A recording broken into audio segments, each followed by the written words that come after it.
Johnson, and this is Focus on Liberia. Hit it!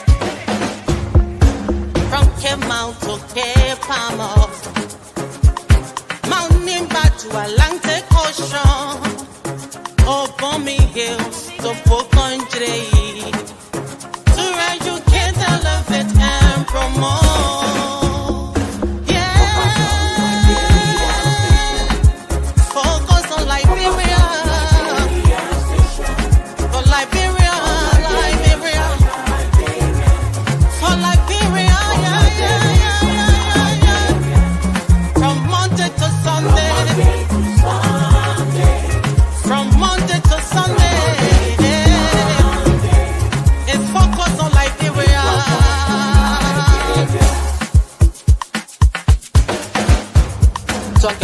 Affairs, in diaspora, current affairs, reliable information, history, talking about culture, politics, education, entertainment, business, sports, advertisement, articulation. Focus on Liberia. Focus on Liberia. Focus on Liberia. From Monday to Sunday. Hello, ladies and gentlemen, and welcome to the special edition of Focus on Liberia. This is a Focus on Liberia and Kear Radio collaboration. We are broadcasting live on Kear Radio FM 95.9 and Kear TV in Monrovia. So this is our debut show live on Kear Radio FM 95.9. This morning, we're going to be discussing the question of leadership. The revolving question of leadership, because no matter how we twist and turn, we come right back to it. Leadership. What is it? What has been the leadership from back in the day, in the 70s till now? Has anything changed? Is there a leadership void? How are the young people doing? What was different then and now? We will be grappling with all these questions. Our guest is on his way. That's Deacon Carla. But let me welcome Dr. Clarence Pearson, who is the neo-progressive. Welcome, Doc. Thank you, Dennis, and thanks to our producer, Josh, in studio there in Liberia. Thanks to my esteemed panelists. It's a pleasure to be on the radio today in Liberia. I know I got friends and family members out there. Listen, come and join us, share the show, and tell somebody to join us for this interesting debate today. Thank you. Let me welcome Focus on Liberia political analyst, J. Victor Nabe. Mr. Nabe, welcome to the show. Hey, Dennis, thank you very much. It's good to be here. Let me also say hi to my colleagues here in studios and also to our audience. Yes, Deacon is en route. He's almost at the studio, but it's good to be here. Thank you. Let me also welcome Dr. Josh Wa Williams, who is joining us from Virginia. Welcome, Josh. On mute, please. Thanks, Dennis. It's a pleasure to be here. As always, all things Liberia is of interest to me. I'm happy to be here in the company of esteemed panelists and lady, the erudite Ms. Junius. And I'm looking forward to this conversation. Thank you. Let me welcome the only lady in our midst, the lawyer's daughter and the champ man, Glendy. Welcome, Glendy. Good morning. It's good to be here. Hello to everybody. Thank you. Let me also welcome the producer in studio, Mr. George Goer. George, are you there? Yes, I'm here. All right, George. Thank you so much for doing this. Okay, you guys are welcome. Thank you. Well, we want to welcome all our viewers. So we want to discuss the question of leadership. This revolving question, this question keeps coming back. Either being the leadership in government, leadership in the political parties, leadership in civil society organization, and even leadership in other areas. Let me start with you, Dr. William. The question of leadership keeps coming back, and people keep telling me, "Oh, our problem is the lack of leadership, leadership, leadership." What is leadership? Leadership, Dennis, is a combination of several considerations. One, leadership in terms of decisiveness, leadership in terms of vision, which is primary for leadership, vision, capacity, decisiveness, and the ability to mobilize and galvanize the support of people who believe in what you say. It's multifaceted, and it's a combination. Some of us are strong in one aspect of it, but there are others who are definitely gifted in all aspects of leadership. And so as the conversation evolves, we're going to hopefully discuss all the different aspects of leadership. But it's that ability to mobilize people within your community towards a cause. You know, if we must carve out a single, easy to use definition of leadership. Thank you. J. Victor, it's always people say, hey, our generation, we always look at ourselves and say, oh, our day was better, right? So is this question of looking back and saying our best days are behind us, right? So there is always this question of, oh, what we had before was better than what you have now. Is that a true statement? Or we just being nostalgic? Yeah, I think nostalgia is always going to be with us. I think we always feel that yesterday was better rather than today. But I agree with my previous speakers, my colleagues, Dr. Pearson, Dr. Williams, that, yeah, leadership basically is that ability to inspire people, to lead people.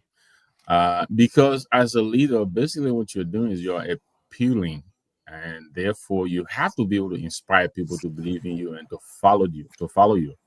So, and that's what the lead is about. You lead people so that, you take them beyond the horizon, because you have that capacity to see beyond the horizon. And most of us don't have that capacity.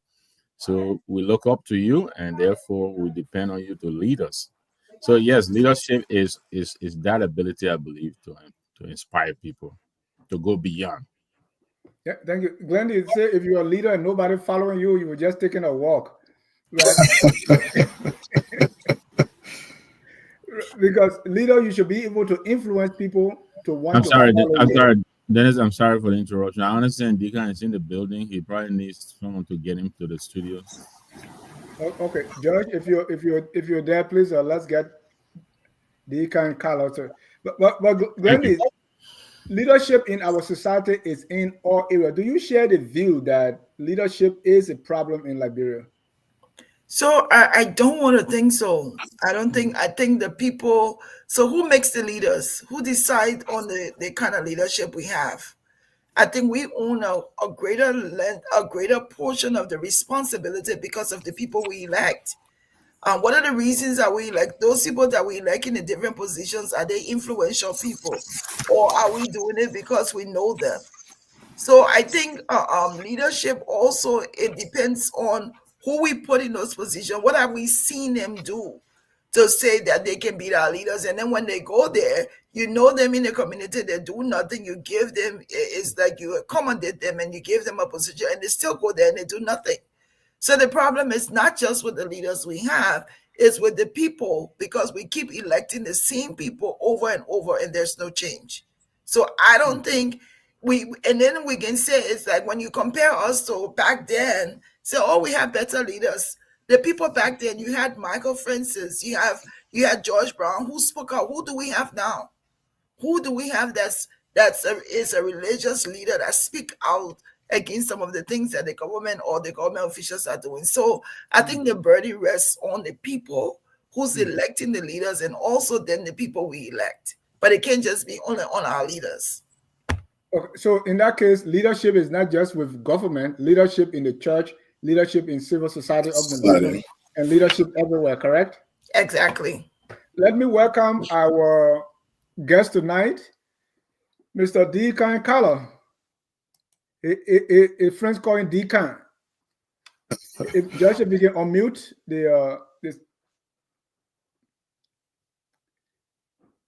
if you can unmute yourself, and then we can hear from Mr. Deacon Color.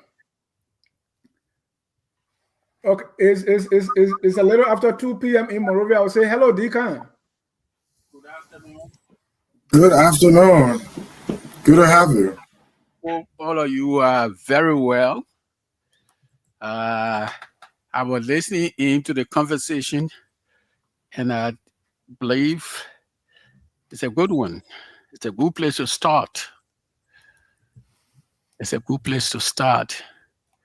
The point of Bishop Francis, sometime Bishop Brown, sometime, but we're making progress. There's something that we didn't have that you do today.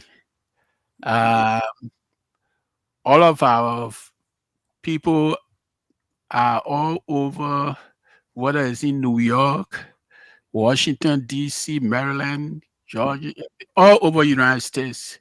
And there's something that we didn't have yesterday also. So Mr. Color, let's start with this question. Okay. Is leadership a problem in Liberia? I was talking about, I call it the revolving question of leadership, because whatever we talk about, we lack leadership. Is the leadership. Do we have problem with leadership? Well, let me say it differently. The problem you have is, say, for example, Monrovia boys will not easily accept a Bon County, a Lofa, a Nima, So, but if you start to mobilize resources to support your effort, then you don't have a leadership problem. If the fellas, the Monrovia, when our camera, we used to say, if you went to CWA, the CWA fellas, they will congregate, they get together and support CWA. Is that what you're looking for? The kind of leaders that you're looking for, CWA leaders? Then you have to look for, and Tutmore High children start to get together, and St. Patrick's kids start to get together. So the leaders, I don't think we have leadership problem. What we have resource problem. We don't have it. Is it resource allocation or resources? Resources we don't have. If, for example, say somebody say, Kankalo crazy, I will give my money to him. They will not give me your money or their money. So you got to mobilize, like you guys are doing, you got to mobilize your own money. And you got to, there's something I was just talking about 30 minutes ago. Don't wait for tomorrow morning to come to Monrovia. You got to come here. You got to organize. You got to organize. You got to organize. There are 15 counties. There are 73 districts. Come and do work there.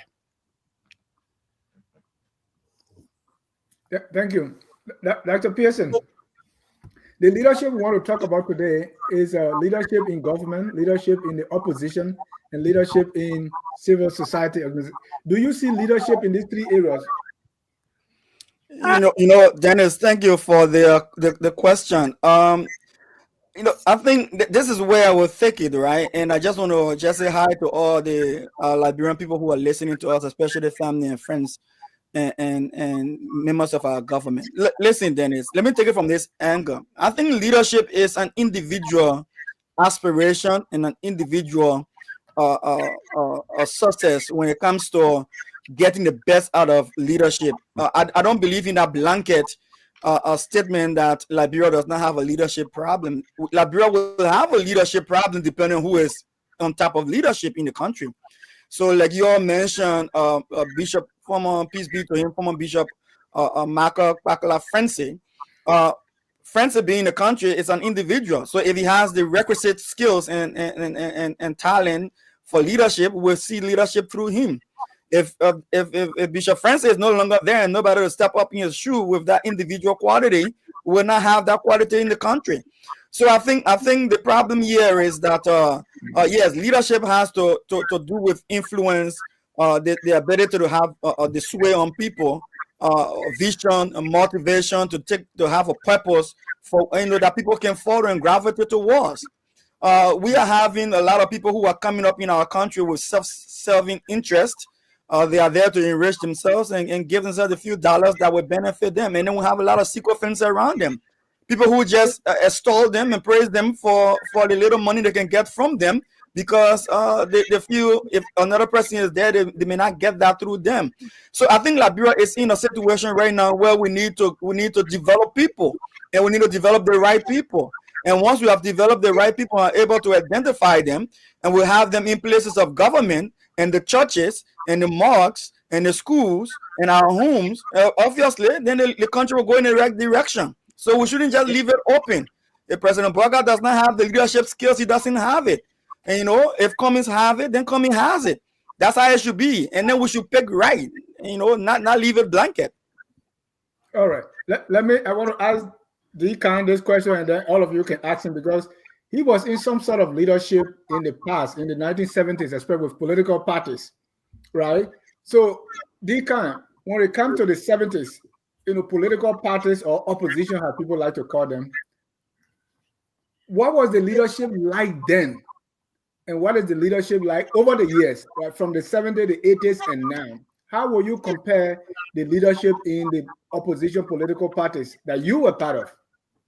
We got together in 1975 to form our party, group of young people.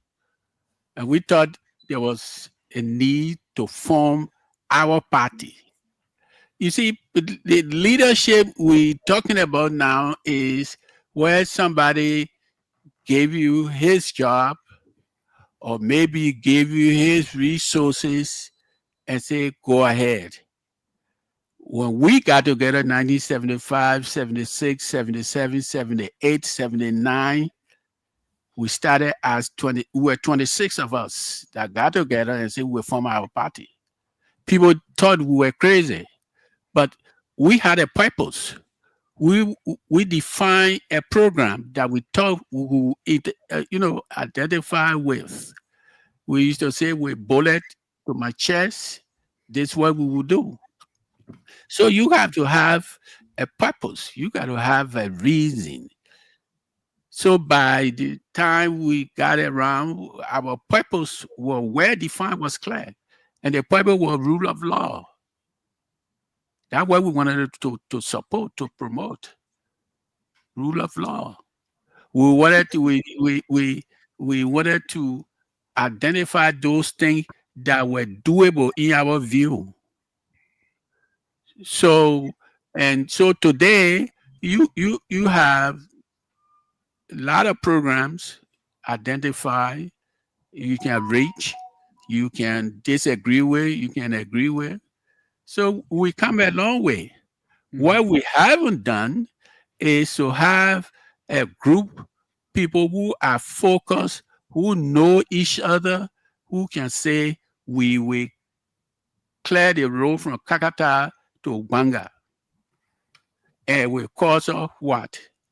And they will spend whatever. I asked a guy on the road leading to 72nd. I said, begin, what they say you do to do the road? I said, begin, when you bring big money, then we do big road, cool road. You bring small money, then we do road. In 6 months, 1 year, then you got to do it again. So you got to be clear. What kind of roads do you want? What kind of schools do you want?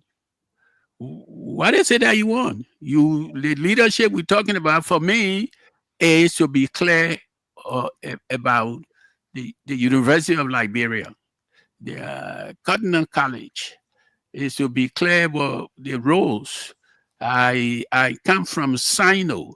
I can't get to Sino for the last 4 or 5 years. The roles, safe drinking water. This week, next week, we are begging people to help us to put in a water system in the village I'm from. We don't have water there. After 100 years, 100 plus years, we don't have safe drinking water in the village I'm from. We can't get there. So you got to go through Grand Gire to get to the part of Sano I'm from.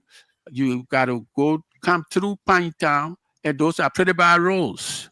So when you talk leader for me, you got to have a clear view of what is it that you want to do as a leader. Thank you. Let's keep a conversation on now. Josh, Glendy, and Dave Victor. Yes. Okay, go ahead. Go. Okay, thank you. Look, you were asking Deacon about what it looked like during his time as a young progressive firebrand.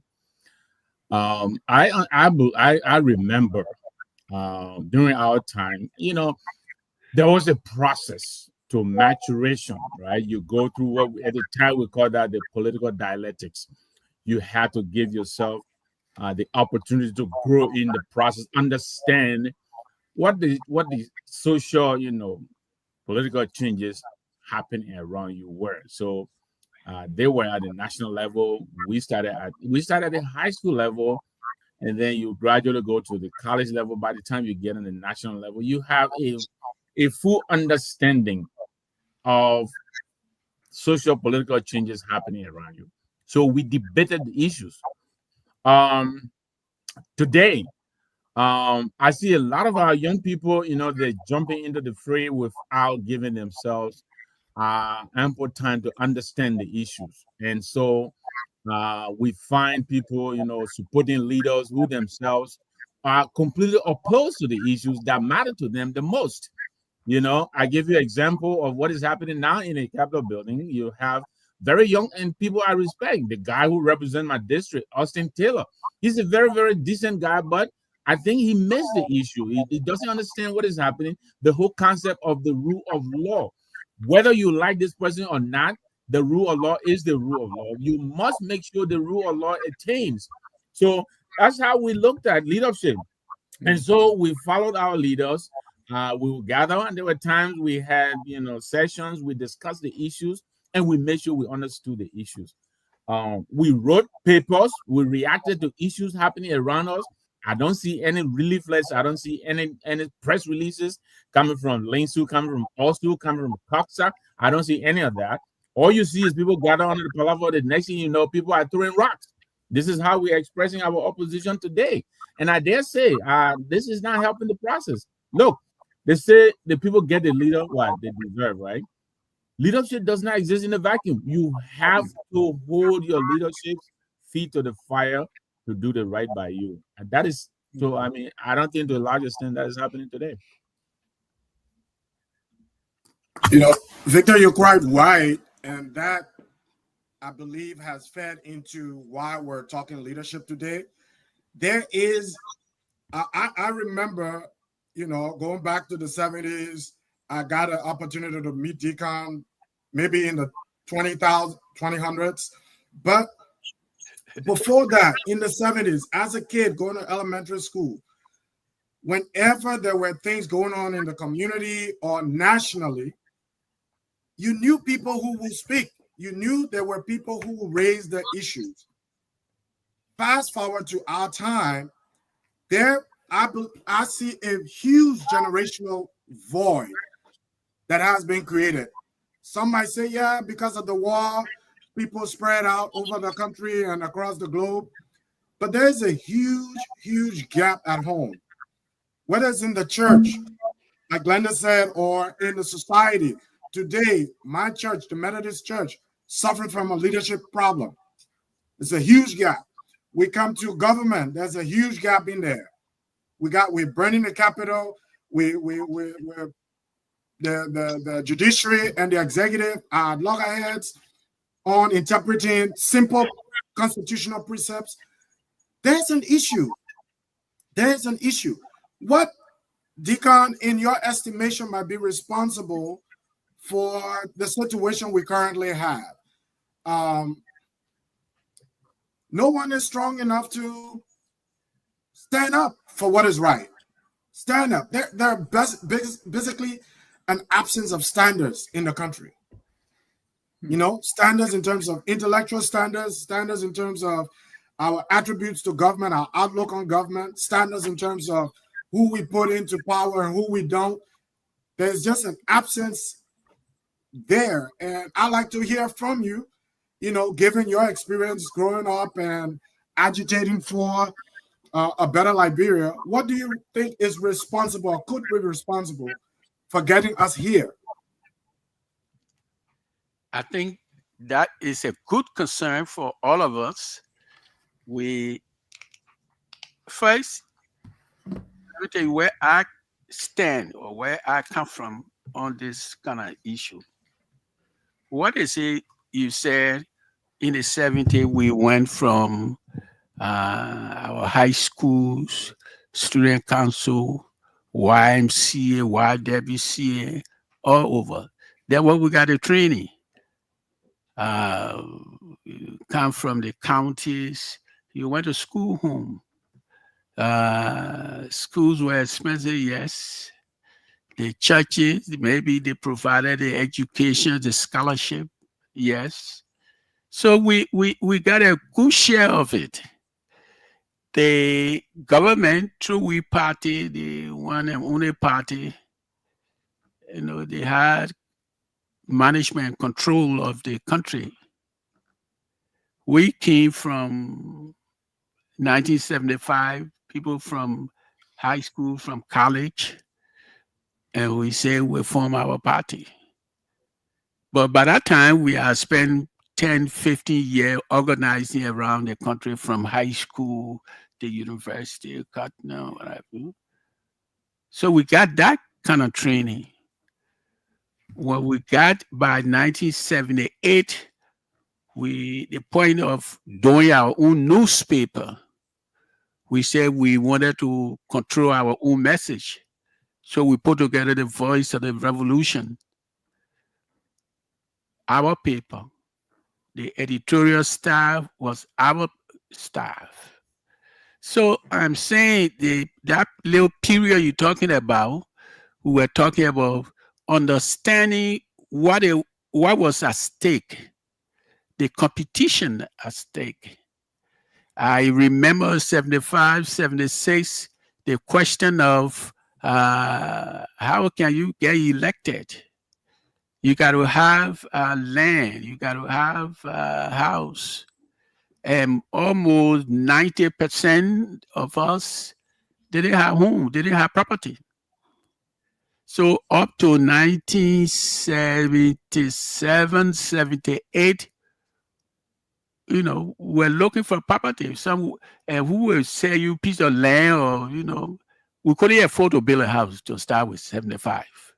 Those of us who came together to organize the Progressive People Party, well, we're no home owners. So we're trying to correct that. But the state say you got to have property.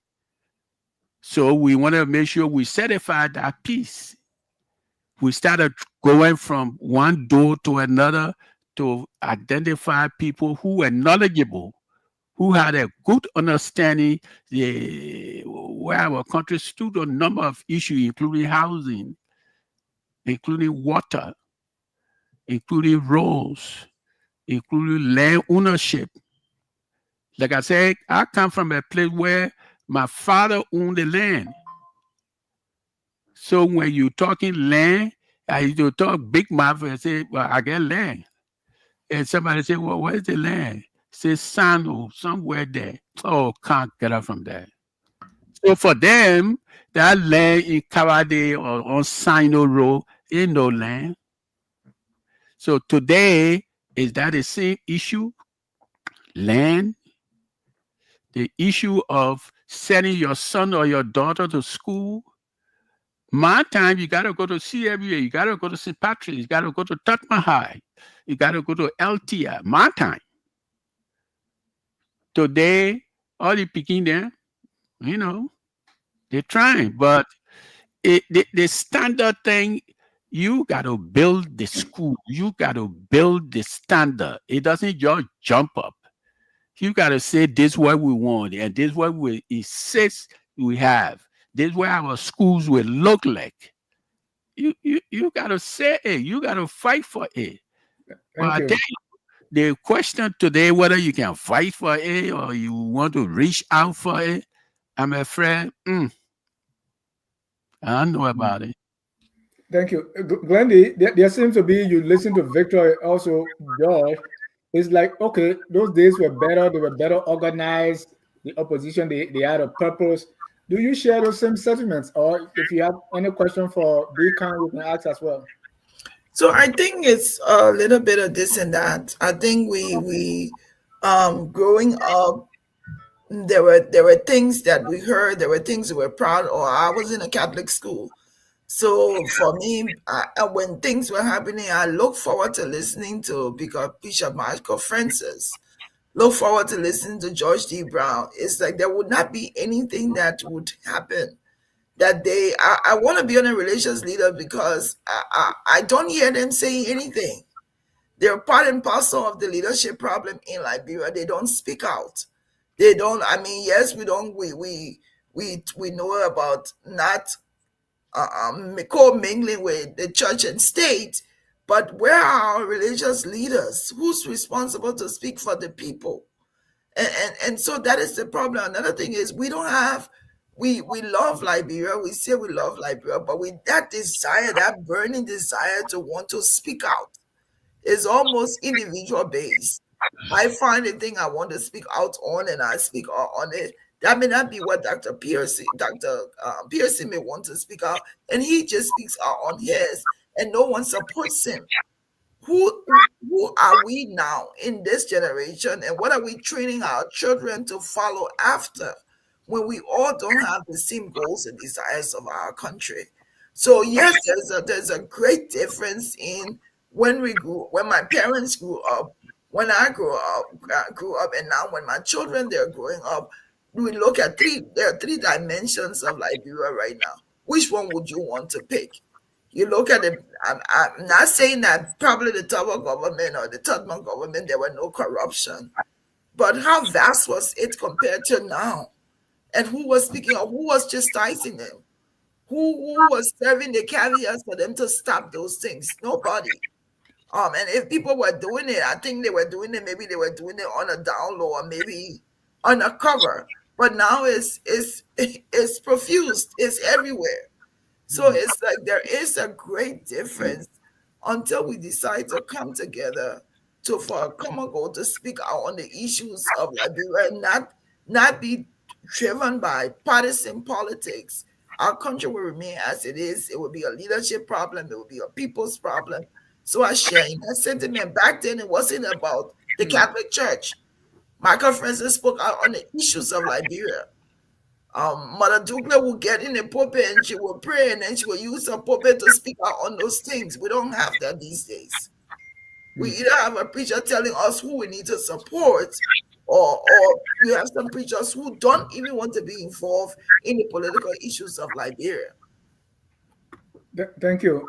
Dr. Pearson, what I'm hearing is it was better, the way opposition was more organized and all that. But let us not forget, right? The people that were agitating those days, we know them in our community today as progressives. And they don't have all that good name in some quarters. This is so if we want to look back and say, oh, political opposition was better those days than now, the people we are giving the credit to is the progressive. Do you share? There are some people who believe progressive caused all the trouble. So when we want to talk about political leadership those days and now, will you be giving the progressive the credit for agitating in a way that was organized and that was issue driven than now? Thank you, Dennis. So it's safe to say to begin with that a country as a whole is not resting on a certain group of individuals to move it forward to where it should be. A country is a collective effort. So I would say that the progressive played their role. The progressive were forward thinking. They were looking to a future where it was more equitable for Liberians across all spectrum of our geopolitical culture. So I think they played a role. I wouldn't fault them for the excesses that may have happened as a result of their push for a better Liberia. If it were not for the progressive, we wouldn't have had a multi-party politics as we have it today. We will still have the true weak party as the single political party in the country. The what they call the political marginalization, which also transitioned to the social and economic marginalization. So the progressives did a good job. They played a role. I believe there are some who believe that when they get to power, it is a whole different thing. Like we saw with Ellen Johnson Sirleaf, even though my good friend and brother Samuel Jackson will disagree with me that Ellen is a progressive, but she falls in that category as well. So and that, I think that's the problem when it comes back to what I said earlier, Dennis. I think leadership for Liberia is an individual thing. Someone alluded to the fact that people should pass through the ranks and files. I know people in the government today who passed through University of Liberia. They went on in the Palava Hut. They claiming to people offices and serve as assistant in the offices and things. And today they're in the very roles in those offices that they serve as assistant in, even what they call office boy position. Darius DeLon is one. All right. And not only Darius DeLon, Safoko, then some Gafuan one, even Amara Conan, they are all one of those. There's just a handful of people who cannot say that they didn't pass through some of the rigorous processes to ascend into government. But again, it goes back to what I say. Let me give an example of what I'm saying. Dennis, Liberia needs good leaders who do not just get to power because they are popular or because they have crumbs to give to individuals and battle cry for them. They need people who will show direction. Let me give an example. The current agenda we have now in our country, the arrest agenda for inclusive development. One of the pillars talked about affordable housing, right? It falls under infrastructure and development. 6.2.6 talks about, which is the policy 12, talks about housing development. And then when you look in the document, it tells you that they say the World Bank has said if we can get 30,000 homes built annually, we probably might take our people from in the zinc shack they are in across the country. In the rural community, people still living in mud floor thatched roof. So if that's the projection, what has President Boyka, as a president, projected as a leader of the country, that we can? This is the number of housing we need between now and then, and this is the number of housing we've done in the first 1 year of our tenure, and there's the number of housing we intend to do in the next second year of our tenure, to ensure that we meet the benchmark that we put in the agenda. Instead, we are hearing all kinds of different things one day or the other: corruption, bad governance, flaunting of the rule of law. So we are lacking leadership individually, and I don't want us to discuss leadership in an abstract. It's individual. If we have the right people in office and they are projecting the right thing, the youth unemployment. How many youth do we have that needs job coming from university? How many of them have we employed in the first year in office? We cannot go to cabinet meeting and say we will find job, or we cannot say if we don't find job for the young people, they will come to our houses. No, how many jobs have we found from the first year? How many jobs can we create for the second year? We need numbers, Dennis, and that will show good leadership. I want to be practical today, Dennis. Thank you. J. Victor, do you have a question for Deacon? I have a comment. Maybe I will end with a question, but let me speak to what Dr. Pearson just raised. I think Sam Jackson is quite right when he says, the former president Ellen Johnson Sirleaf, she wasn't a progressive. Ellen Johnson became a progressive by happenstance. She had a personal issue with the PRC government. She insulted a whole bunch, used vulgar language against them, and so they went after her. And the progressive people rallied to her cause because she then became a rallying cry for what was wrong with the PRC government. So she was just a progressive by chance. She was not a progressive. But look, I also agree that a number of us have also misstepped in our own foray into government. Some of us have had the opportunity to serve government. Some have served, admirably, but some of us have also made some mistakes. I mean, look at the current government. the makeup of this current government has a lot of progressives in it. And look what this government is doing. And the progressives are in there. Some of them are not speaking up at all. I can name them if you want me to, but everyone knows them. They're Go in ahead. there. They should be speaking up. Alaric is in there. He should be speaking up. Samuel Kofi Woods is in there. He should be speaking up. Anthony Kessley is in there. He should be speaking up. There are a number of them I could go ahead and name. So because there's some of the things that are happening. Anthony Kessley just spoke up and he was fine. He spoke up in the wrong way. He spoke up for cussing people and using mom calls. Anyway, look, there are a lot of things that are going on that this government could correct that it is not, and we don't understand why they are silent, and yet they are in this government. You are either with this government or you're not, but you have to let them know that you guys, there are some missteps that are happening here that need to be corrected. So before I said, I have to agree with Glendy that back then, the voice of the people was being expressed through the opposition, the religious community, the student grouping. All of these have gone silent. When Bishop Brown of Michael Francis mounted the podium on a Sunday, you could rest assured he was going to either say something that needed correction, or maybe he was going to praise the government for something they did right. But there is absolutely no voice. Even the opposition community to which I belong, we have lost our voice. Why? Because most of us are on boards of this very government. You know, the church leaders are all members of boards all over the place, and we lost our voice. I think that is also part of the problem. Nobody is providing leadership. Everybody now is either for the government or is quiet, and that is a problem. Deacon, has there been a generational void? Has somebody put it? Do we have a void here? Let me say what I believe.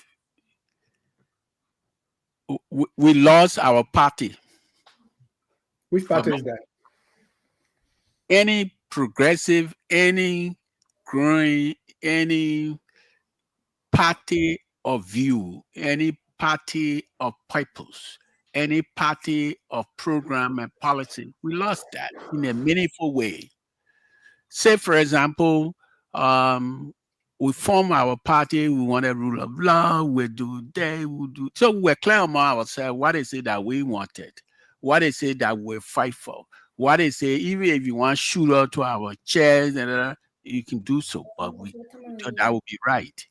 Today, I don't know, you have 22 parties. Yes, I'm excited that we have all the parties, but sometimes I wonder, what is it they stand for?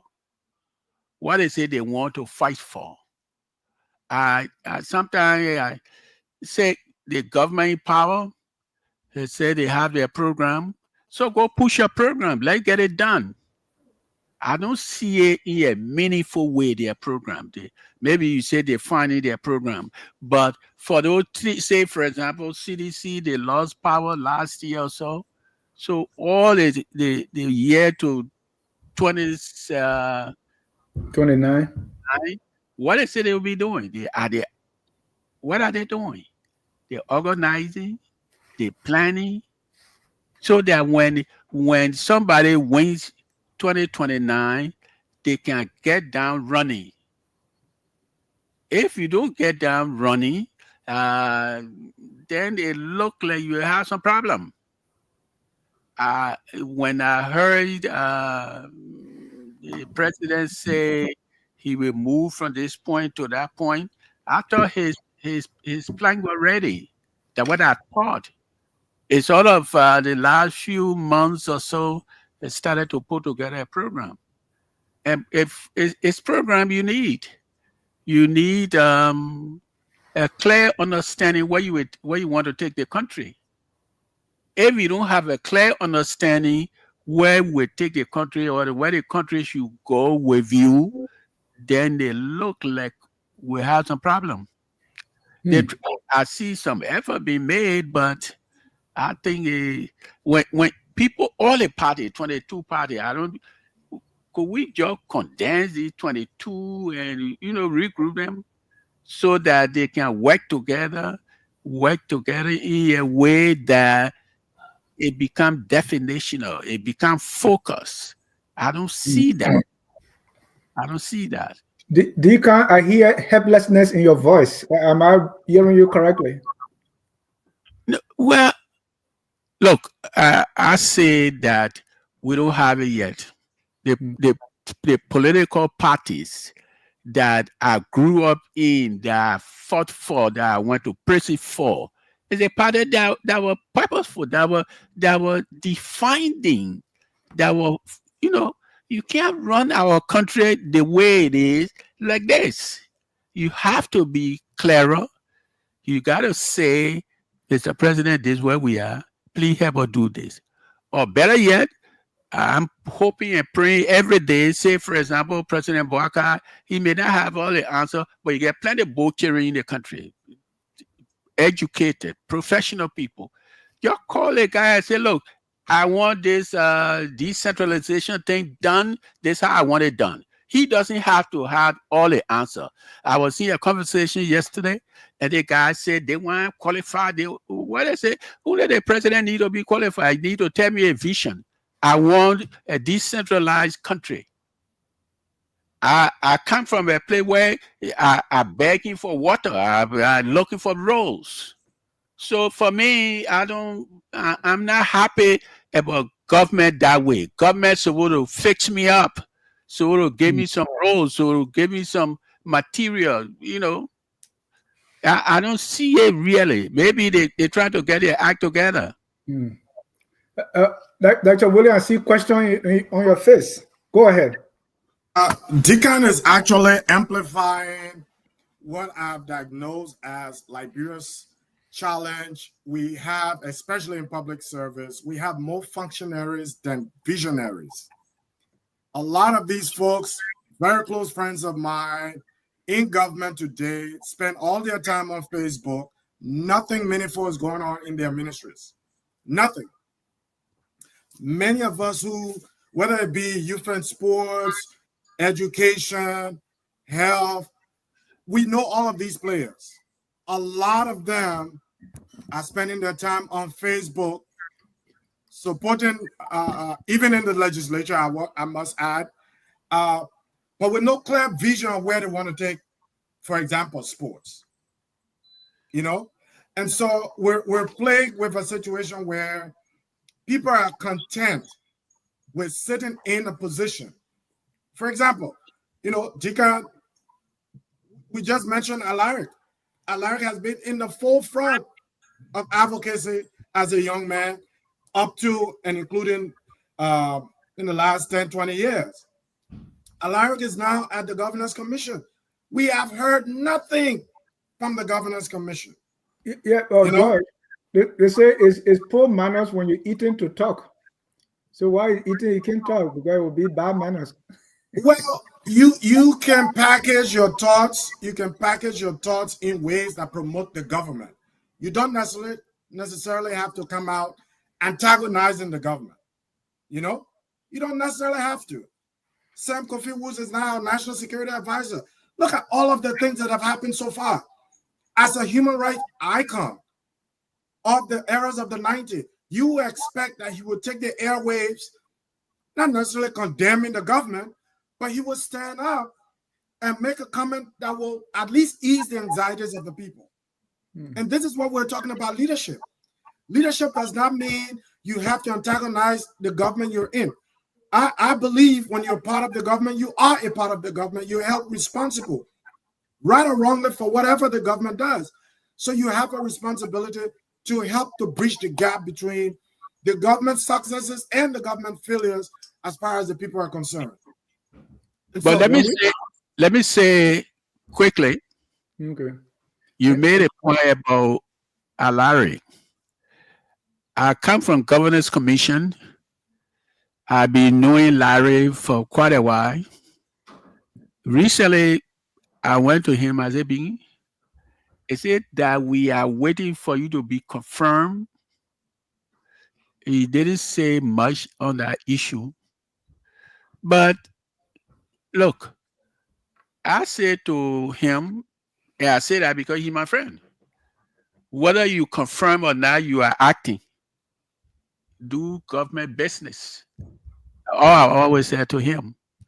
I can say that maybe and get by because we know each other But for. Deacon, do you think he knows what to do? Because he has been agitating for so long, so maybe he doesn't have the requisite skill to actually lead. You don't think But that's the case? the way the commission is structured, we are four, let's say 5 mandate area. The way it's structured, Larry doesn't have to have quote unquote, the requisite skill. What he must have, it must have what is it that we talk about that brought this commission 203. That this commission came out of the Accra meeting. Mhm. It came out of West Africa. What was what were they saying? What did they ask for at that conference? They wanted rule of law. They wanted social justice. They wanted, there were a number of things we were clear about. So, I mean, he's sitting there. He's supposed to do it when the only thing I can say, though, is that the commission is struggling for resources, for funding. Mhm. With the absence of funding and resources at the commission, you can put whoever there. I'm afraid they're not going to do very well. Thank you. Until the government say we are going to go out. If you say, oh, I come from Harvard, I come from Columbia, I come from, you still need some resources to get a job done. Thank you. And I Glendy, can say that at the governance commission, we will need some resources to get a job done. thank you. Glendy, you have a question or comment? I don't think I do. I think Because you lawyer daughter, so you stay long around. no, I don't have any question. I mean, it's just, everything being said is something that's true. We have people, it's almost seems that we're more outspoken. We're not a part of the government.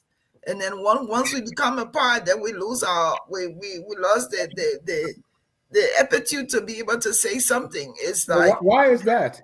I don't know. I hope I'm not, I hope I wouldn't be like that. But what is it sincerely hope I wouldn't be like what is that. it that you're supposed to say? Say that again. I'm wondering if I am not talking loud enough. What am I supposed to say? I need resources. It's simple to get governor commission done, to get decentralization done, to get the country moving. You need resources, plain and simple. So then, yeah, but if you're silent on the fact of what you need, how do the people know that you don't have that? Exactly. You can't be silent. You can't be quiet, and you don't have the things to work. The way I see Larry and his team are doing is to go from first governance commission. When I went in 2007 to the governance commission, it was largely supported by our partners. The government, yes, is paid the salary, but it was supported by the partners. Today, our partners are saying, look, we like what we see. So after the WEA team, they are practically reviewing everything. And so Mr. Boaka people, see they're trying to work with the partner to assure the partners that the resources will be maximized. But, that's what they're trying to do. But I have a question for you. But let me also, Victor, let me just add here is, if the people in these positions were innovative enough, then the reliance will not just be on partners and waiting for them. What are they doing currently to let Liberians know? There are Liberians all over. Liberians all over are capable of also being partners and helping in some of these initiatives. So what are they doing? We don't know what they're doing. So they're just sitting there. They're not innovative. People don't know the issues they're faced with. And we're saying, oh, because they don't have the resources. How will they get the resources if they don't go out, if they don't speak about it, if they don't say it, if they don't put out a plan that people become familiar with to see what they can do to help? I just think that I find it hard to understand when people are outspoken on a system they feel is broken down, and when they become a part of it, they're just silent. But the system is still broken, and they choose not to say anything. Let me say thank you for your observation, but the real thing is not that the people don't have an opinion. I think they do. If you go through the ministries, finance, foreign affairs, and what have you, they have program. And what is required or what is needed is the resources to implement those programs, those projects, those policies. You need that. You say, why are they not shouting? Well, maybe you don't run government in the press. You don't run government in the press. So say, for example, if African Development Bank were to call the Governance Commission tomorrow, call Alari, Alari should have program. And I can say to you, Alari has a program. The programs they were there. If you went to Ministry of Finance, they are struggling with the different pieces. Maybe they think that went wrong the last 6 years. Maybe it make the people skeptical about funding these integrity institutions. For example, there are 12 to 15 integrity institutions. We must package them again. We must revisit them again. That's what has been done. Now you say, why is it so slow? Well, you know. And to add, most of these institutions were, started based on the money we're getting from abroad. We call them partners. Now, look at USAID, for instance, which has closed down. 25 million, 50 million of municipal education money was depending on that. Now we don't have that. So Glendy was talking about innovation. So what are we doing when donor funds is no longer coming? And to what extent are you explaining to us what really this decentralization, like I was reading the document because I'm aspiring to become superintendent of Sino, so I'm looking at this document, right? But to what extent do the locals understand what this local government or the county government look like? Don't you owe us some explanation to tell people what they should expect? I agree. We owe you plenty. I agree, but we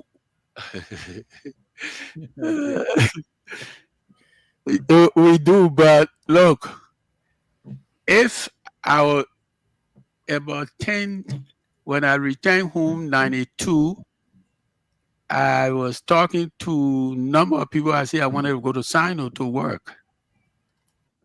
The people at the executive mansion or internal affairs got to believe you.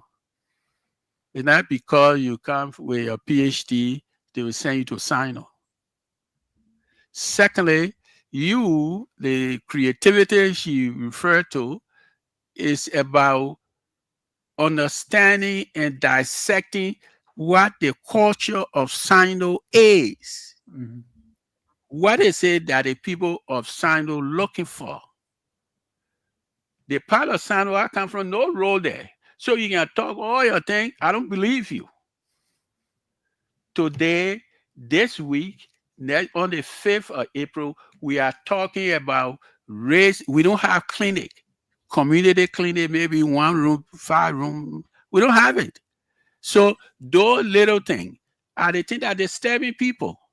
Now you will say, if you want to get something done, then you got to go to it. You got to have friends. Like you're contacting the states. You got to be able to call a friend to say, my man, you can please buy us 5 bags of cement, 20 bags of cement. You got to have that. If you don't have that, you cannot do this job. You got to have friends to call. Dr. Pearson, question for Deacon or comment? Look, Dennis. No, Deacon is doing well. I don't have a question for Deacon, but probably he can comment on what I'm going to say. Okay. Listen, when you asked that, you said you noticed frustration in Deacon's honorable man Deacon's voice, and he did show some frustration there. And let me say this, Dennis. I am deeply frustrated in the Liberia that I see.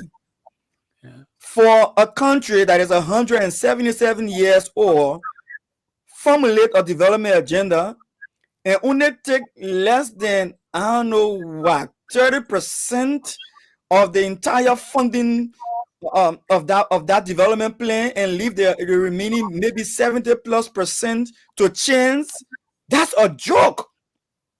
That's a joke. That's a joke in the 21st century. But No Dr. country Pearson, developed. Dr. Pearson, you can call it a joke if you're not part of it. But if you're there and know how the resources people are, Why would I want to be there to begin with? I don't want to be part of such a plan. Such a plan is a diabolical initiative to keep Liberia in poverty. And let me tell you why, Dennis. A country who put reliance of its development on an external party is going to stay in perpetual poverty. What happened just now when USAID withdrew less than 2% of our national budget, less than 3% of our national budget? Gafon, everybody running health scatter, calling national emergency, calling people to go pray in mosques and in churches. That is complete insanity. Where is the innovation? So I hear my honorable man Deacon talking about clinic in Sano County. Sano should be able by this time to build our own clinic without government support, with the sons and daughters that come from Sano County. What the innovation that is there? Yeah, all over this 73 district administrative and electoral district, 173 years, we haven't been able to get it done. That is reality. And maybe you will say, well, maybe the people don't care. Well, I don't want to say that. I don't want to go there. I don't want to go there. But I can say to you, we who come from these places, the poor places, we got to ask our friends. We got to ask our friends. The country is not right. So let me learn, Dennis. Let me learn by saying this. You know, when we talk about leadership in Liberia, if President Boakai takes up that agenda for arrest agenda for inclusive development and tell me that government of Liberia is going to put like 30% and 70% has to come from outside, I would have taken that document and torn it to pieces and thrown it in the trash as one of the failed documents of our country. What I want to see for a Liberia going forward is a president who is able to put his foot down and say, I don't want a dime generated in Liberia in revenue that goes to any group, any autonomous agency, any individual department, or whatever you want to call it in Liberia, that has not passed through LRA and into an account that can be accounted for. Liberia needs to know its value, its true value in revenue collection, and that true value must be projected towards actual development initiative in the country.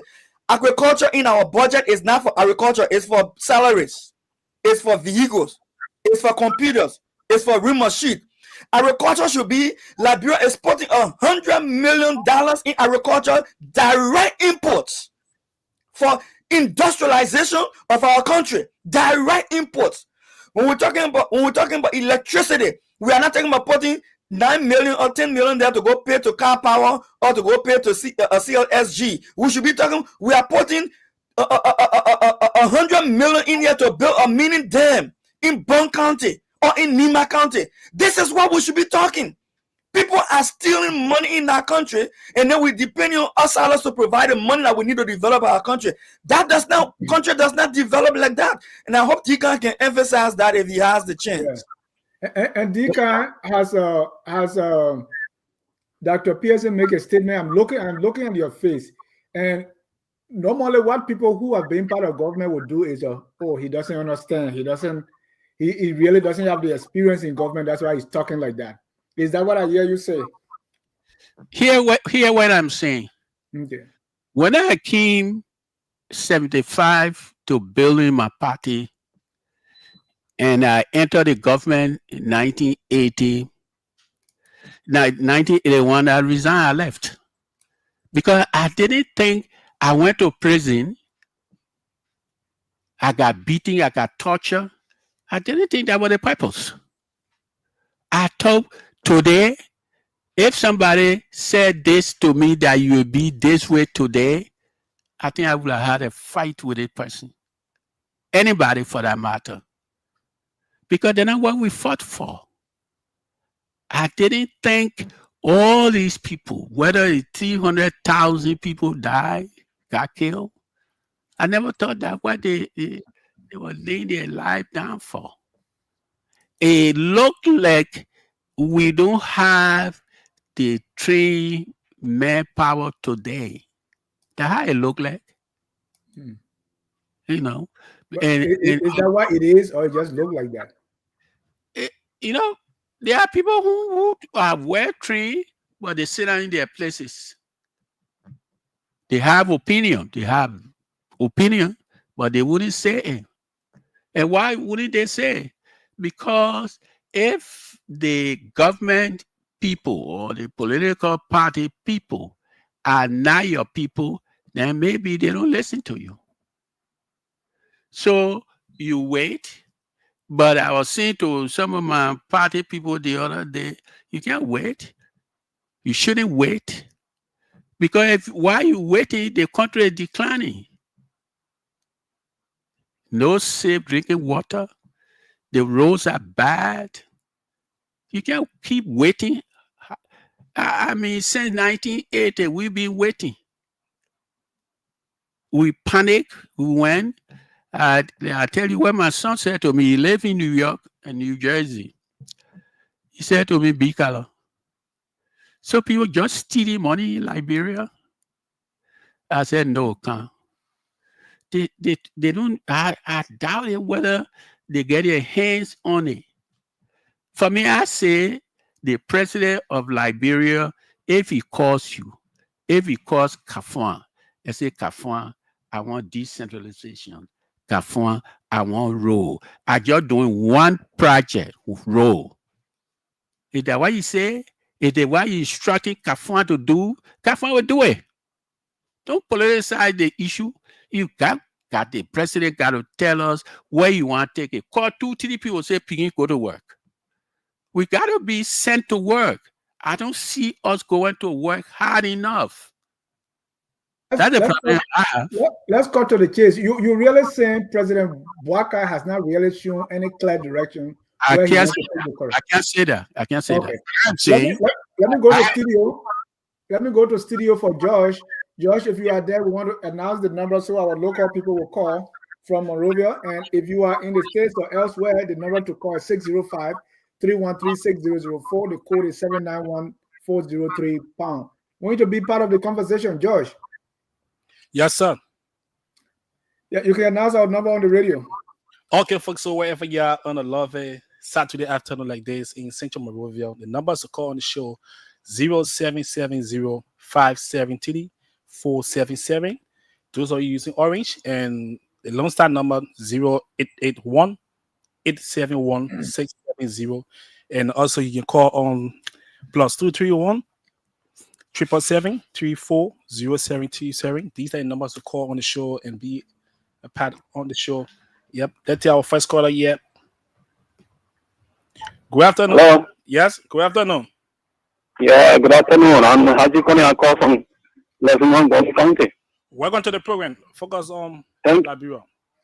Yes, I'm so good on my radio and I'm constrained to call because it seems that we voted the arrest agenda and this government and making the agenda. But like one of your colleagues said, that you need to start working on the ground. Take agriculture, for example.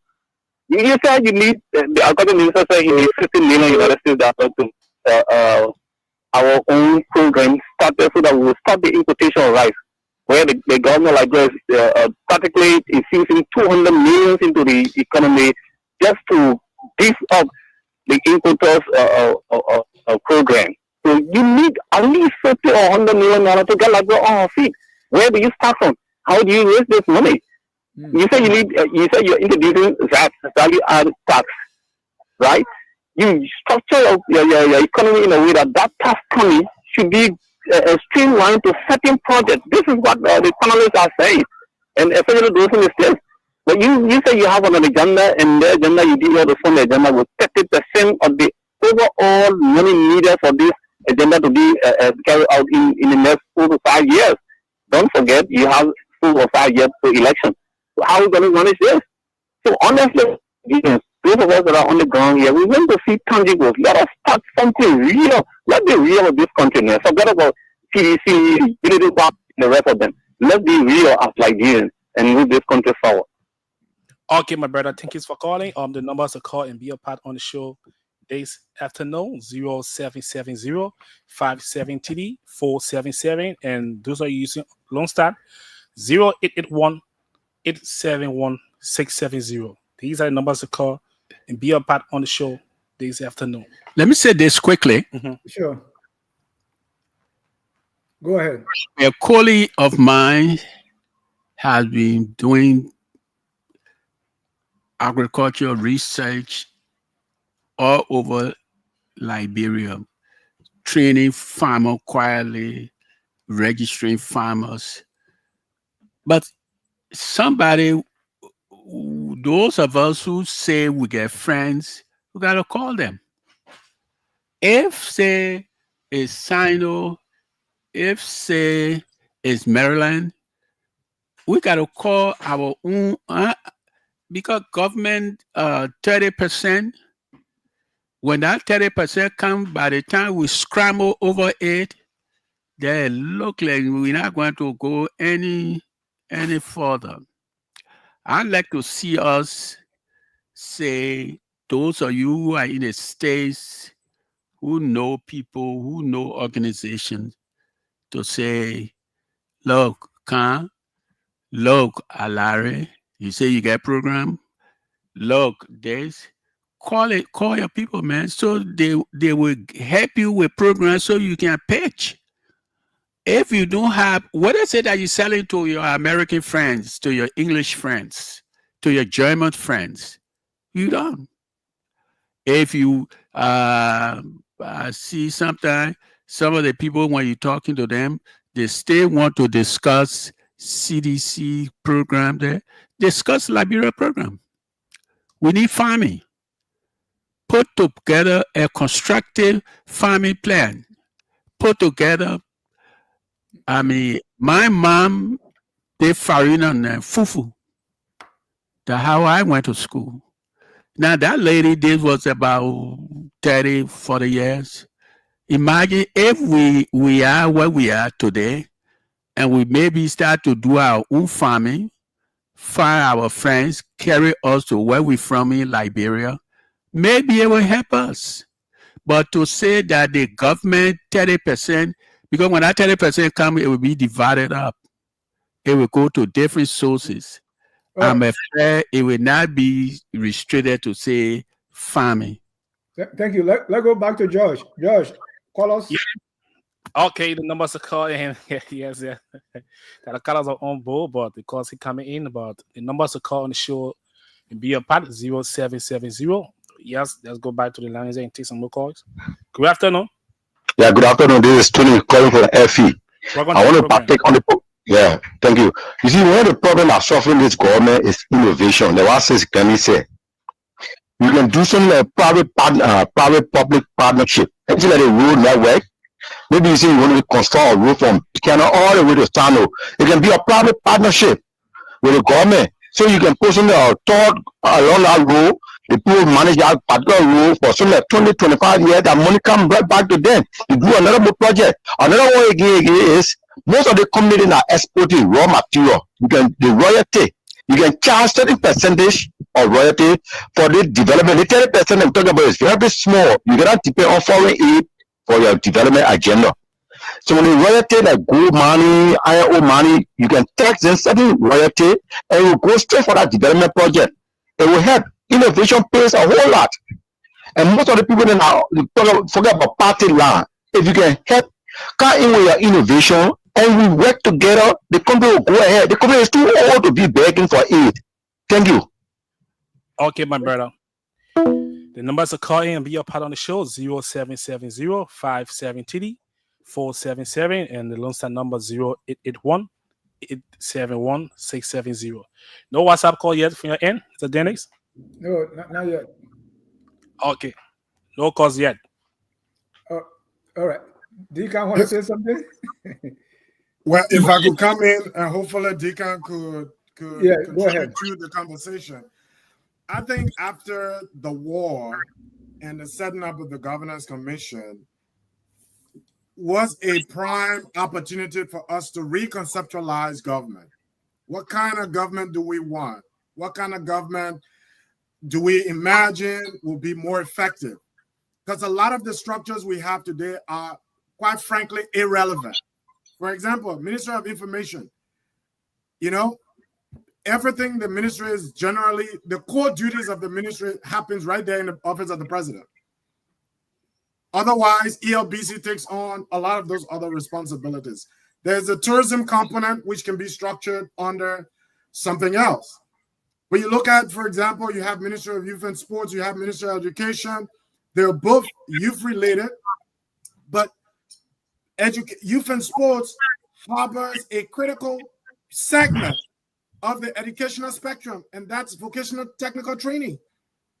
So the Ministry of Education, whose primary duty it is to police education in the country and manage those affairs, have to now relinquish it to youth and sports that does not have the expertise for education. And then there's the whole youth component as well. So there are many structures, Deacon. We need to, you would think part of the arrest agenda would be re-engineering or conceptualizing government. And I think that's one of the areas in which we're failing. And Deacon, before you come in, let me add also that after the war, especially under President Sully, we have all these different agencies. Like we have MPhil, for instance, which is for public health. And the Ministry of Health is a public health institution, right? We have all these little ones that we just carve out of these ministries because there was somebody who was supposed to give us money. Now that money is not coming. How do we kind of rethink those structures and hit the reset button? Here where I often say to my friends quietly, if you are designing a project or if you are sitting across the table from your European, American, and German, and whether you talking quietly, hear what I want you to say. If I understand what a country needs to do, where the country is going, then if you sit across the table from your American friend, you will know precisely what to say. Because you are clear that what you're talking about is for the life of Liberia. You are talking about the integrity of the Liberian soul, of the Liberian person. My son is an international banker. When you talk about Liberia, say, I want to go to Liberia like yesterday, he will tell you. But I can't go up and down. I must sit down. Even if you were to get me to advocate international money, you got to be convinced.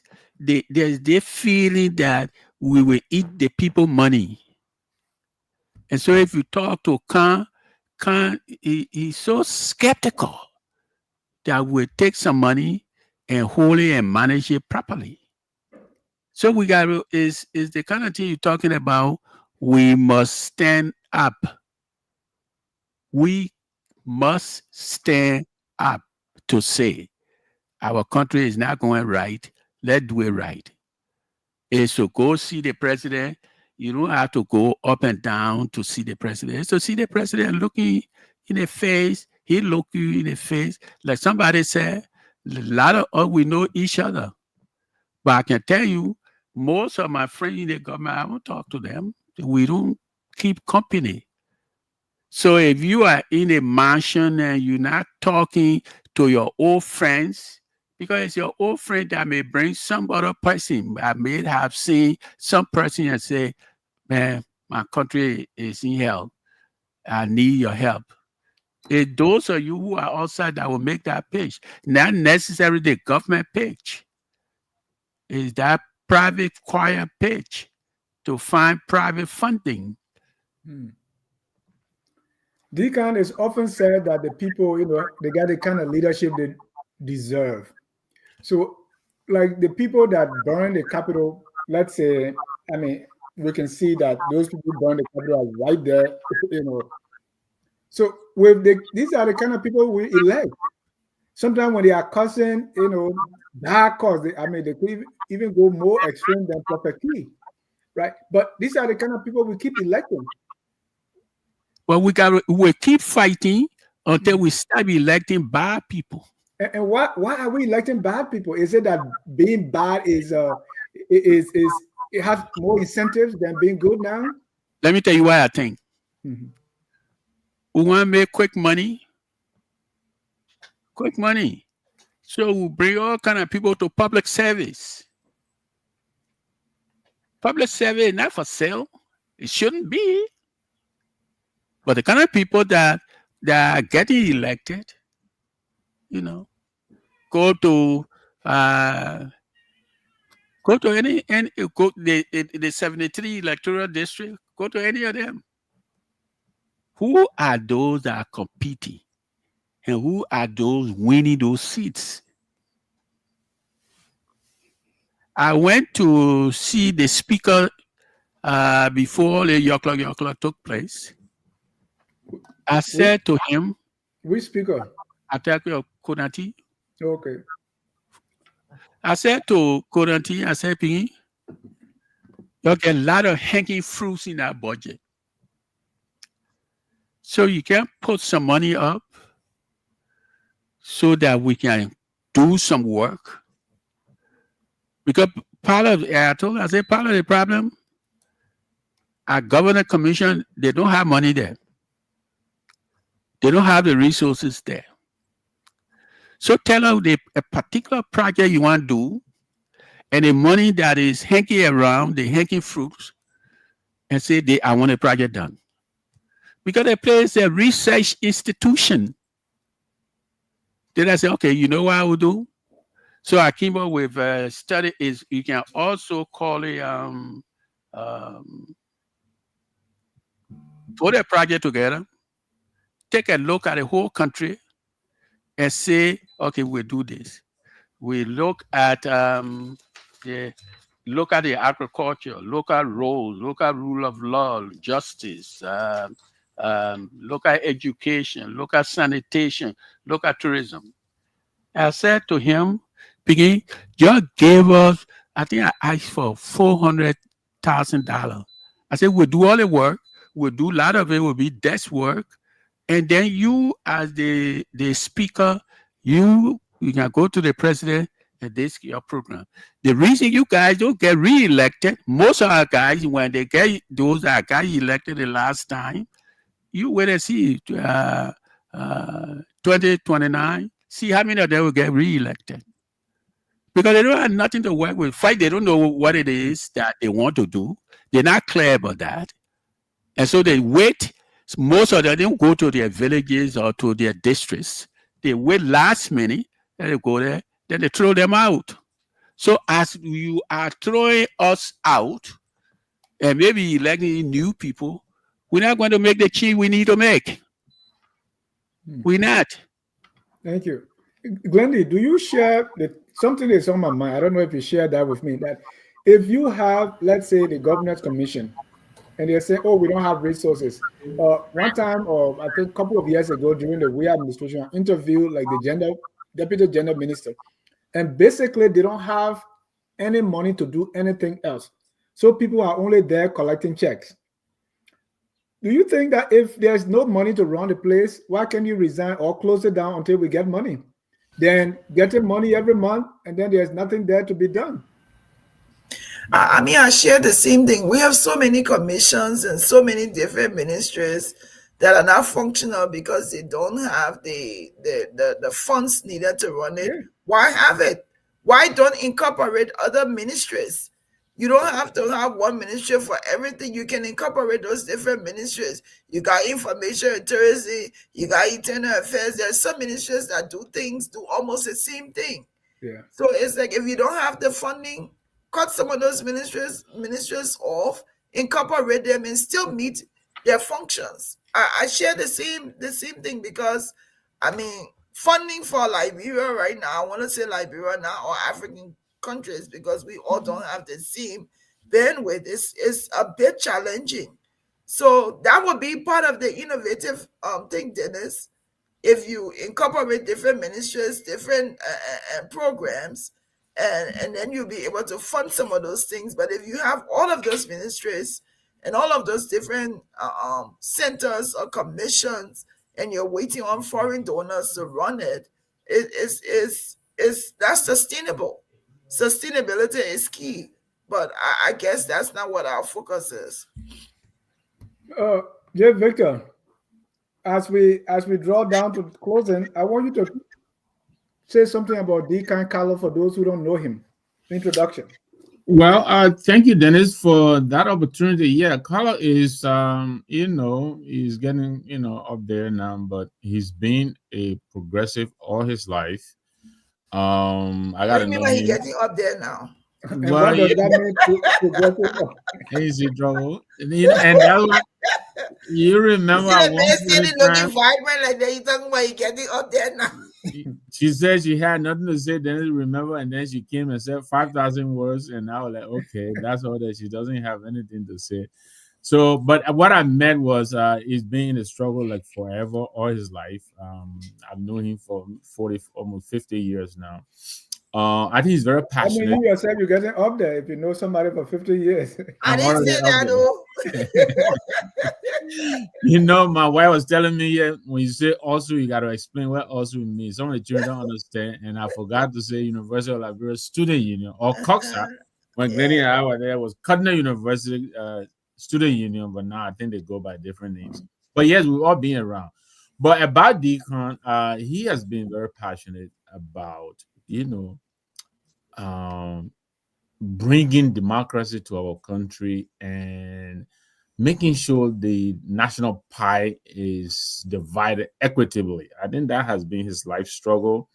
Ever since I've known him, I mean, we've had countless conversations. Just this morning, we were in another session before we came on the air, and we were saying that, for 40 years, we championed multi-party democracy. We have multi-party democracy now, but it doesn't seem to be working. What is the problem? You have Thomas Fowler in the legislature over 20 years, and all this guy does is enrich himself, put his name on every little thing, that is capable of taking his name. Is that really what we want there for our people? So we think political education, we're talking about, deciding on who to choose, how to elect our leaders. I think that's probably this should be the next frontier. But I know he has been very, very passionate about making sure that everyone has an opportunity, has access to the national pie. And I think up to this day, that is what he has been struggling with. He alluded to the lack of resources. That is something we have talked about a lot. The absence of resources, the capacity to explain to our people what the issues are. A lot of the people who are around now, a 40-year-old was not around pre-1980. They don't understand. They don't understand what conditions were. Today, they take for granted the fact that they can get out and call on the radio here and say anything about the government and go home and sleep. You couldn't do that even 25, 30 years ago. You couldn't do that. And so thanks to the progressive community, but nobody's telling our story. Everybody is heaping the blame of all. You got to tell your own story. Let me go to Deacon. Give me a sec. All right. So, but about Deacon, he has been a progressive all his life. He wants. What does it mean when you say he's being a progressive? What does that mean?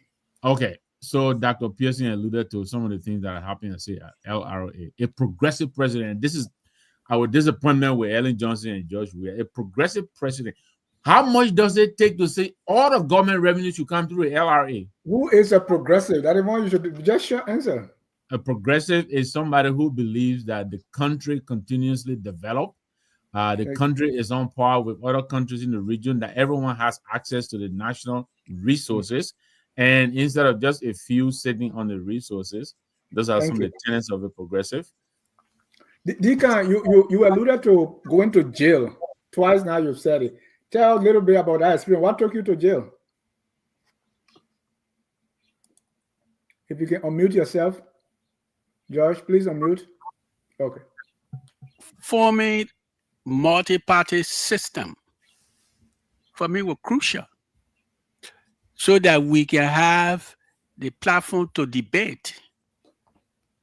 We didn't think the Whig Party from 1870 to where we were. We didn't think it was there. So people disagree with that kind of attitude. Some of my crowd of people thought that you were challenging their. They were princesses, they were queen. Wherever their parents put together, they thought you were challenging it. They didn't like that. So they throw your butt in jail to give you some sense. But more importantly, I think, I have taught for the last 40, 50 years that we'll sit down, regardless of what party you come from, that we think and we give you an assignment, go do the assignment. Not because it's party, because it's Liberia. When I first went to Ghana in 1973, Ghana was yucky. 73. I went back to Ghana 1979. We had just returned from prison, and President Talbot was very annoyed with us. And why you were sent to prison? I still didn't get that. Oh, well, one of the occasions we organized rice riot. Oh, so that you did rice riot. Okay, go ahead. You know how it is. The other day we went to prison, we asked the government to resign. It was not performing. We think the government, look, if somebody is in office taking public money and they're not performing, we shouldn't hesitate to say it. And that's what we did. Now, so the coup took place, and I saw Mr. Samuel Doe. They were doing practically the same thing. I resigned immediately. I couldn't stomach that. I wish other people had done that. I wish other people had raised their voices. So after 10 years, Samuel Doe was thrown out of office. Some people came along. So what did they do? Now, remember now, you move President Talbot, you move Samuel Doe, and so you come and then look at you. So it is that look at you question in my mind. People have not answered. People refuse to answer. They refuse. Let me get a one long distance caller. You are live. Your name and where you calling from? Are you referring to me? Yes. Yeah, I'm Lawrence Flocky. I'm calling from Canada, Edmonton, Alberta. Go ahead, Lawrence. Yeah, so my issue is that we haven't invested as much as we could have into youth development. Okay. And we're expecting a miracle. And when I say miracle, this is what I mean. And who is a youth? Well, who is a youth? I would anybody below 18 for me. Okay. Just for the purpose of the discussion, right? It's not the definition for you. But let's say anybody below the age of 18 years old. Just for the purpose of this discussion. Okay. Mm-hmm. And why I'm emphasizing that is that because I work in youth development in Canada for the past 20 years. And the Canadians have been very, very intentional in terms of what they want the youth to become, in the next 50, 60 years to come. So we haven't done much in terms of youth development because, look, you don't produce an individual of integrity overnight. It's not like the man graduated from college, you get a master's degree, because it's individual integrity. It encompasses a whole lot of stuff. How he grew up, what his parents told him, and how he was raised and stuff like that. We have several challenges over the past years in Liberia. And let's say, for instance, you grew up during the war, and your parents said it was okay, you went and saw people goats, the chicken, the cows, and and it was okay during those times. The brain has been developed to think that those things are okay. You don't just become individual integrated because you are appointed Minister of Finance. So suddenly you've changed. It doesn't work like that. So we have to invest in the education of the individuals, from the youth, right, to the early adulthood to the adulthood. Then you have the people that you can trust to run the system. We don't have that. The reason why America survived, Canada survived, is they have a critical amount of individuals that are already developed. We don't have that. Liberia goes nowhere. We just wasting. When I say you talk tired, you're wasting your time, your energy. We don't have the individuals to run the kind of system that we want to develop. You can't have people who benching the whole left to believe that stealing is okay, prostitution is okay, you can get GOPA, to make a living. Suddenly they become directors and assistant director, you think that they're going to be something different. It's just not possible. So we haven't invested into developing the individuals we have to run the system we want to run. So you cannot have that. You cannot have it both ways. This is the problem that we have. And put money into it's a waste of money because you don't have the human resource to do that. That is the problem Liberia has. We have to focus on develop, and it can't happen today. Our generation is damaged already. We're gonna be thinking 50 years from now. We just shut at it. What happens tomorrow? That brother put 10,000. No, it's not gonna work. We should have a long-term plan. How do we develop the youth today to be people of integrity tomorrow, the next 50 years to come? Then we're serious. Thank you. But we're just talking about ourselves. We already damaged from the war. We have zero, most of us have zero integrity. We're not going to do anything because, and Cornell University, Mr. Jack, they've done a very good research. So they research the MNT, the neuro, how do you call it? There's a research at the Cornell University. They research the brain over time and divide into three parts: the thinking brain, the emotional brain, and survival brain. So you go to Liberia now, most of us are at the survival brain level. We're not even going to the emotional brain, let alone the thinking brain, which is the higher level, right? So if your brain has been developed to survive over a long period of time, right? Like that was there, you can say all the good things. Oh, I'll be this, I'll be that, I'll get money to my people, I'll be. If not people in the room with $200,000, why are you thinking? His wife, can I do it with $200,000 for myself? Thank you, Lawrence. So you refer back to the lower level of thinking because that means develop to the higher level. So these are the kind of systems that we have. To do that, we have to put money into human development, and that comes to the educational system. If we don't educate the kind of leadership we want to have in the next 50 years, we're wasting our time. Everything you're talking about is a waste because we don't have the people that can do what we want to do. Thank you. We don't have them. So we have to develop them. We have to educate them. And that takes a long time, over 50, 60, 100 years. Thank you. So what are we talking about today? We're not even planning for the next 100 years. We're just wasting our time. We do it to service to the next generation to come. We're very selfish. Thank you. Thank you. Since the war was over, somebody told me, say, we have not really sat as a country to determine what is it that we want. What is the kind of country that we want, right? And then look at our educational system that President Salif described as a mess. We have not even been able to train the youth. I mean, here, all my kids, they were born here, so they went to school here.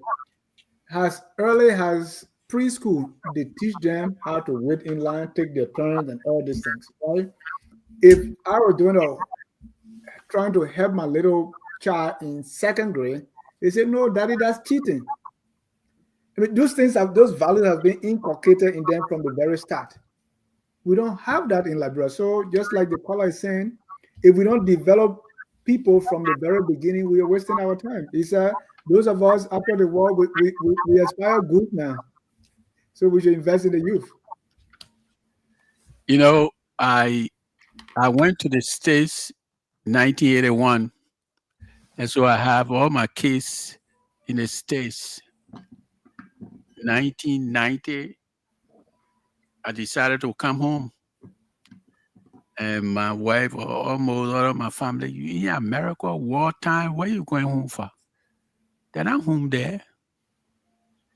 I say 90% didn't agree coming home was a smart thing to do. I saw Victor 1992, January, somewhere there. He has his wife now, walking, and somebody said to me, "Khan, he's a party man." I said, "But so and you allow him to pass by the party?" I'm saying you don't have to know the person. Where our country, where we are, we can only recruit you, send you to school, finance the school, if you know that person. You need to upgrade our schools. You need to upgrade everything we do. But if you know the person, we don't touch it. And we got to try to get away from that sort of thing because the country needs help. Yeah. A lot of help. Thank you. We don't have any more call-off. Let me hear from you. Let's go to the last round, and then we're going to be closing. Let me start with Dr. Peterson. If you have any question for our guest. Not a question, but a comment. I think. Listen, I think currently where we are, we're talking about leadership, and I think leadership is lacking. Our country right now does not have that central figure that can provide the purpose or the vision, the drive as to where we're going to and how we get there. An individual who is able to set the agenda for all of his cabinet, irrespective of who the cabinet is, and to be able to ensure that they are accounting for the direction that they are all headed towards, rather than everyone doing their own thing. And I think we our country right now, the type of leadership also lacking is the issue of integrity. All right, listen, we're talking about investing money and things in the country. I heard President Barker say, I don't want international platform before becoming president, that the government was too large. There were too many people holding too many positions. But then he comes again and then appoints a minister proper, a deputy minister, an assistant minister, a director, and another director. And everybody in the same office doing the same job, and nobody going to work on time. And everybody doing their own thing. No, I think I'm disappointed in that. I think I want to see a smaller government. That the fact that we don't have the kind of resources we say we need right now to move this country forward. I would like to see a smaller government, and that doesn't mean to say put people out of job. The smaller government we have will just give us more opportunity to put money in direct investment to our development, where other people get employed across the country. That's decentralization by itself. All right, and there are many ways in which we can improve our country. And I want to say this: that whole issue about there's no money in the country, that's false and misleading. Now, the small farmers, the smallholder farmer stuff we're talking about right now on the radio is disturbing, where ministers are taking agricultural fund and funding themselves when they're already getting millions of dollars from the covers of the country, and then the money that is supposed to be there for the what we rather call taking people out of poverty, they go into the same money and jump into it again. They go to education. They all got education subsidy for the colleges and universities across the country, when the University of Liberia cannot even have enough benches and a correct classroom to function. That's ridiculous. We having governance commission and bureau of state-owned enterprises and board of directors at the same time. What is that? Why do we need a board of directors for all of the state-owned enterprises who have state-owned enterprises that will be governing them? What do we need a board for? Why governance commission and the state enterprises cannot collaborate and form a one institution with all of the boards and cancel all the boards, so that our good honorable Dr. Khan can have money to run a functional government? What are we doing? Are we just creating jobs for our own native people and our Congo people and our other country people? Is that what governance is about? I said no, Dennis. And Deacon, I want to say thank you for being on the show tonight. I really appreciate your presence, and I know of your work that you've done for advocating for Liberia over the years. It's just frustrating. I call myself neo-progressive because I don't want to be associated with a failed progressive. And moving forward, we want to see changes. And if the guys cannot do the job, let them get. I call for mass protest in Liberia. Mass protest, sitting at the Capitol building. Those guys who are running it and disrupting the governance of our country, get them out of the building. If President Barker is not willing to lead, let him resign. And this is why we'll move Liberia forward. And I want to thank you, Dennis, for the show tonight. Thank you. We have no more time left. Deacon, let's conclude now. So where do we go from here? All the things we talk, what is the solution? How do we move forward? If you ask for my one advice, is to sit down, say like you guys, you talk regularly on a daily basis. What is it that we can do as a people. You got to look at each other eyeball to eyeball and say, we are good or we are not good. And it shouldn't be about you offending me or, offending you. It should be that our country is not doing well and we want to clean it up. It should be straightforward. That's the first thing. Number two, we got to build our school from ABC or primary. Mm-hmm. Got to put some time in those schools. Somebody broke, they get something, then they put some hot and call it school. So now I wonder whether I will ever send my child there. Yeah. And at first with my people on a daily basis, the responsibility to send your child to school, are you. They're not government, they're not Boakai. Send your child to school. You come from work, go home so that you will go to the table and work with that child to grow up. We got to put time. Yeah, the thing about the education thing we're talking about, it got to start with us, each of us. You got to teach your small beginner. Got to work with them. My son, we went to work at New York, and this day I came home, and he said, "Bikala, where are you?" I said, I don't have a green card. He said, "That's it? Why do you need a green card to work?" I said, "But that's the law. Oh, you must have a green card before you can work." I said, "Yeah." He said, "Okay." Then I said, "And if you don't have a green card, you can't get a job, then you cannot do good school." Then he said to me, "Well, I will be a millionaire because I will go to school." You got to give the children something to look forward to. Yeah. You got to give them something to say, why are we not eating this? Why are we eating this? The man 5-year-old, you question you, why we don't have a job. That's why we're eating it. Well, then we got to hurry it up. That's what he said to me. We got to hurry it up. And I said to Liberia, to the president himself and all of his men, they got to hurry it up. We got to fix the country. There's no if and end around it. The country, I saw Ghana in 1981. Like I said, 1979, President Talbot made power with us like nobody business. He said, if you guys are taking over the country after the race riot, you will kill me. And then 1980, 13 people were executed. Then they clicked to me. I said, this is what the guy was talking about. So then all the issues were raising about President Talbot and his friends. They were the same thing Doe and his friends were repeating. It didn't go well with me.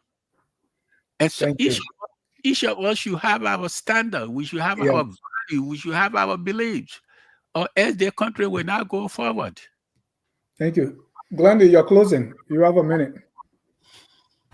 So it's good to be on. I think it's a great opportunity that the Saturday morning program is held so that people can get to hear and participate.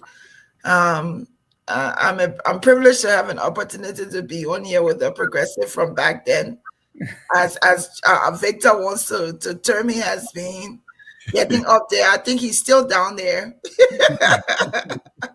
But thank you for being here, and it was good to be here. Great being on, Dennis. Thank you so much. Thank you. Dr. Williams, you are closing. Yeah, Dennis, I can't thank you enough for the privilege of being on the team, but even more so the honor of sitting under Deacon's voice. It has been at least maybe 20 years since we last had coconut together around the GC. And I was privileged to drink out of his fountain. He left me profoundly grateful of being a Liberian. Profoundly. When I talk to the likes of Deacon, I know why I love Liberia. You know, Liberia is such a beautiful country. There is so much that we can do There are too many opportunities that we continue to blow.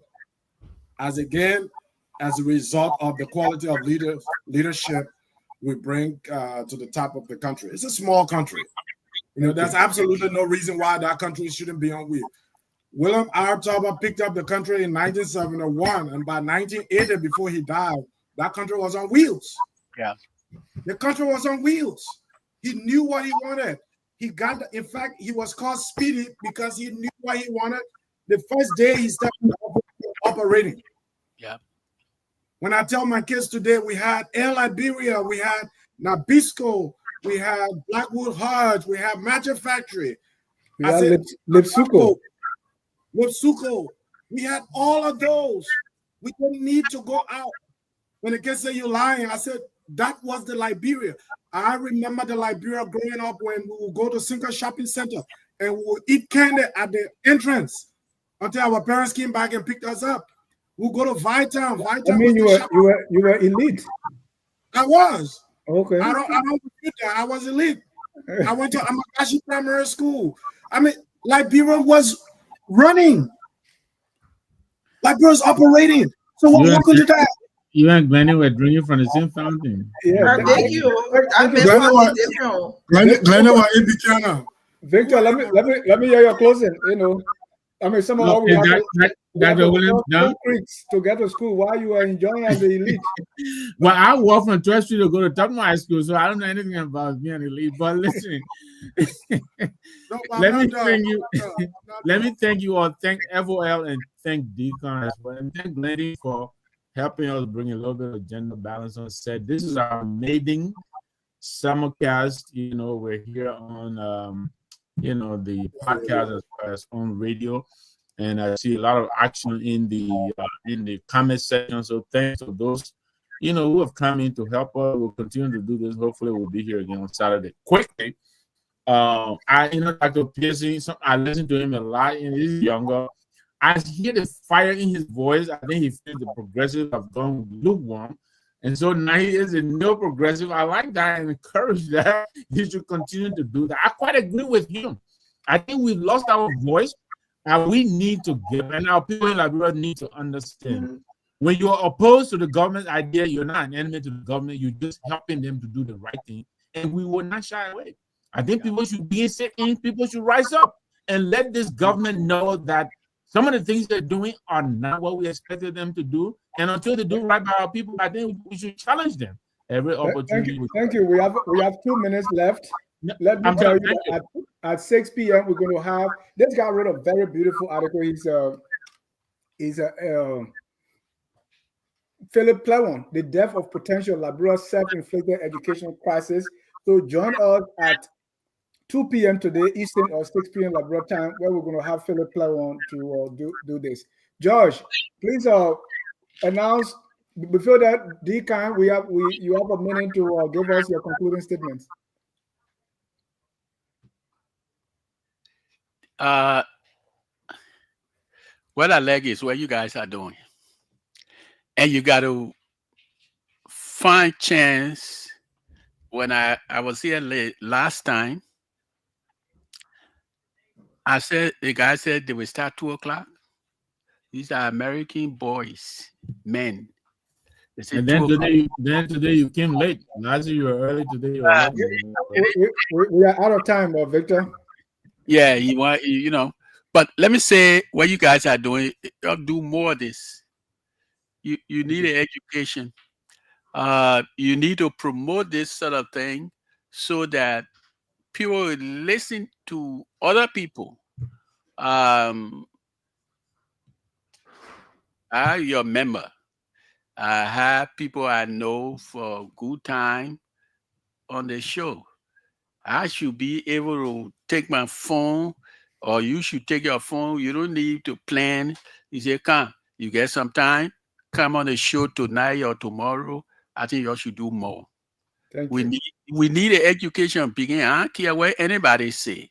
I know. Whether they like it, they want to hear it or not, that's your voice.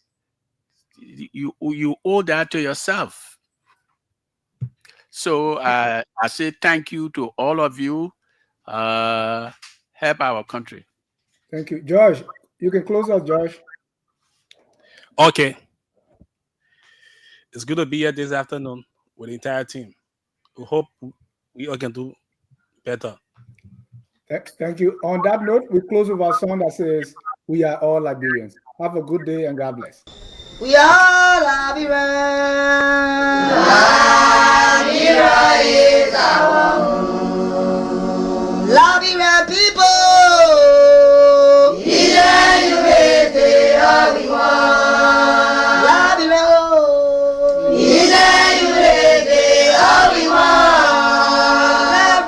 Liberia.